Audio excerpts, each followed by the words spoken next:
नमस्कार, वंदे मातरम। आप सभी का शक्ति एजुकेशन पे बहुत बहुत स्वागत है। तो आइए आज हम इस वीडियो में एक छोटे से वीडियो में भारत के कुछ नदियों के बारे में जानते हैं, कुछ विशेष तथ्य, लंबाइयाँ, कौन कहाँ से बहती है, कहाँ गिरती है, जो कई बार एग्जामों में पूछा जाता है। तो वीडियो शुरू करते हैं। भारत की सबसे लंबी नदी कौन सी है? तो भारत की सबसे लंबी नदी गंगा है। अगर ये पूछा जाए कि भारत की सबसे पवित्र नदी कौन सी है, तो वो भी गंगा ही है।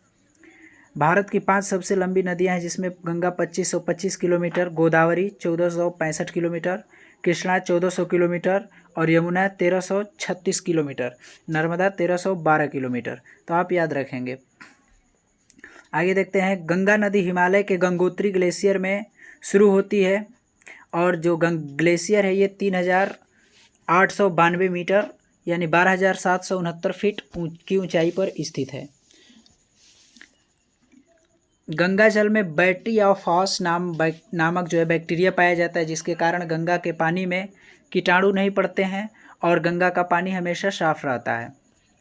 तो गंगा जल में कई बार पूछा गया कि कीटाणु क्यों नहीं पड़ते, तो उसमें एक बैट्रियोफॉस नामक बैक्टीरिया होता है जो अवांछनीय पदार्थों को खाता रहता है। और पूछा जाए कि गंगा नदी कहाँ से निकलती है, तो गंगोत्री ग्लेशियर से, हिमालय से। दूसरा प्रश्न, भारत की सबसे छोटी नदी कौन सी है? तो अरवारी है। ये नदी राजस्थान में बहती है। इसकी लंबाई 90 किलोमीटर है। इसे देश की सबसे छोटी नदी कहा जाता है। अगला क्वेश्चन, विश्व का सबसे लंबी नदी कौन सी है? तो नील नदी है। आप सब जानते हैं विश्व की सबसे लंबी नदी नील नदी। दुनिया की सबसे लंबी नदी नॉर्थ ईस्ट अफ्रीका में बहने वाली नील नदी है। नील नदी की लंबाई 6650 किलोमीटर। अगला क्वेश्चन, भारत की सबसे प्रदूषित नदी कौन सी है? तो यमुना नदी है भारत की सबसे प्रदूषित नदी। आगे देखते हैं। भारत की सबसे चौड़ी नदी कौन सी है? तो भारत की सबसे चौड़ी नदी ब्रह्मपुत्र भारत में सबसे चौड़ी नदी है।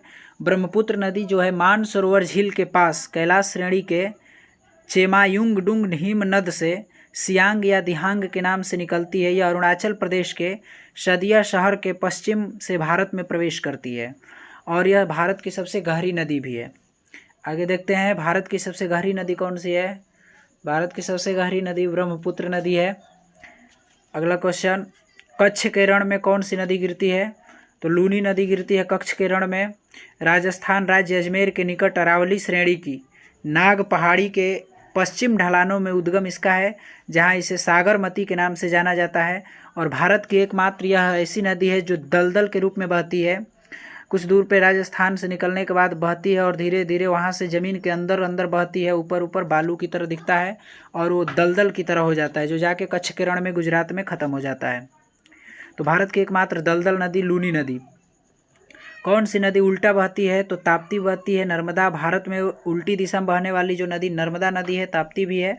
तो नर्मदा नदी जो उल्टा बहती है, यानी अमरकंटक मध्य प्रदेश के शहडोल जिले में पुष्पराजगढ़ तहसील में अमरकंटक है, वहाँ से निकलती है। इसकी लंबाई 1312 किलोमीटर इसकी लंबाई है। पश्चिम की ओर बहकर यह भरूच से 30 किलोमीटर यानी 18.6 मील पश्चिम में खंभात की खाड़ी में बह जाती है, जो अरब सागर में एक खाड़ी है।